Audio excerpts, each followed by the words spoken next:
Hey there, welcome to LSAT Demon Daily. I'm Ben Olson, that's Nathan Fox. We're the founders of LSATdemon.com and our weekly podcast, Thinking LSAT. We have an email here from GI Jag. The subject is military applicant concern. Will my GI Bill hurt my scholarship chances? I have heard of this, yeah. Hey, Ben and Nathan, I'm planning to apply to part-time evening or hybrid programs, mostly where my stats, 3.7 and 163-ish, are at or above the 75th percentile. I'd really like to get a merit scholarship, but I'm concerned that schools will see, quote, eligible for post 9/11 GI Bill and assume I'll be using it. Since that means guaranteed tuition money from the VA, I'm worried they'll see merit aid as a waste and just not offer it. The catch is, I don't plan to use the GI Bill at all. I've got 2 kids and I want that benefit to go to them. So I'm going the old school route. Study hard, score high, and hope to get actual scholarship offers. So here's my question. Do law schools hold back scholarship money from military applicants just because they assume we'll use GI Bill funds, even if we won't? And is there any way to make that clear in the application process? Appreciate everything you guys do. I wouldn't be on this path without the show. And that's from GI Jag. What's your advice? So my sense is, I haven't worked in an admissions office, but my sense is if there's money on the table that they think they can get, they will try to get it. That said, the flip of this is that they don't want to lose you if your numbers are good for them to another school.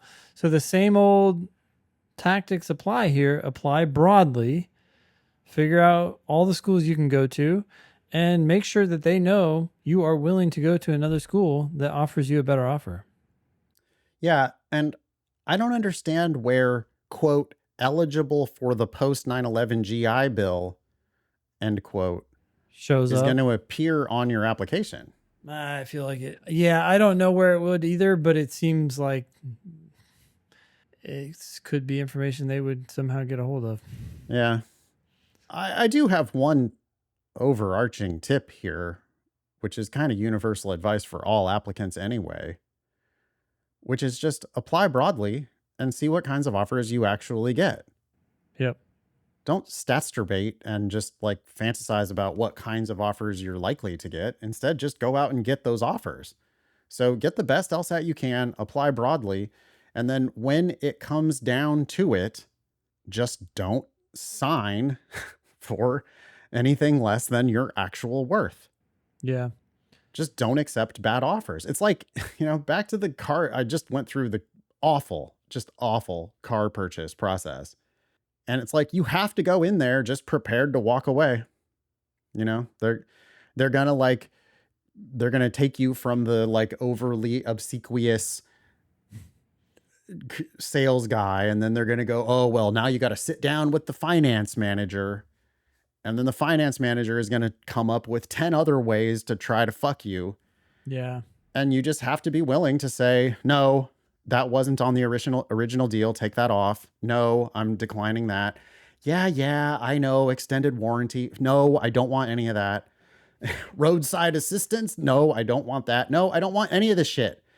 And you just have your to tires be like, could go out in 6 months, and that's going to cost off. you. Yeah. Like, I'll handle it myself. I don't care. Yeah. Good. It's so infuriating because they just don't, they're just so obviously trying to take you for the maximum. Mm-hmm. And, and that's really how the law school system works. That's why you apply broadly. What's my all-in number here? How do we get that all-in number down? Mm-hmm. And if they start telling you about using your GI benefits, you say, no, I'm not using my GI benefits on this degree. I am not going to do that.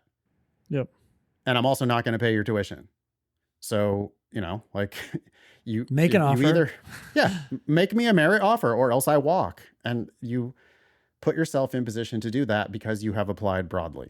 This goes along with that advice, but notice that GI Jag writes, I plan to study hard, score high, and hope to get actual scholarship offers. Okay.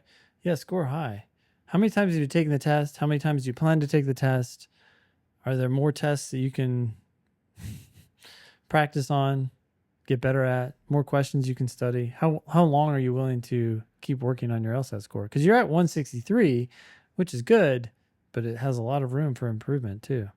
Well, I mean, I had an email this week that showed me somebody who had a 40 something point improvement. Wow. And I thought that was a lot. Well, I suppose it could be. I think it was 44 points. And maybe that's the same person that Billy was talking about in the meeting yesterday. But Yeah, Billy that was was talking about wild. Yeah, Billy was talking about somebody who's going to come to work for us who started in the 120s and ended up in the 170s. it's crazy. So I doubt that GI Jag started as low as the 120s, and GI Jag is still not in the 170s. So if they can do it, then why can't you do it, GI Jag? And 3.7 is not bad, but 163, I mean, if you can do better than that at all, it will open the door to more schools where you're at or above their 75th percentile. Yep. And give you more schools to target to try to get yourself the best deal you can possibly get. Yeah. I'd be remiss if I didn't say, now you know, and knowing is half the battle. Just a little 80s joke for you there. Yeah. Email daily at lsatdemon.com if you'd like to ask us a question or share some LSAT or law school admissions news. Thanks for listening.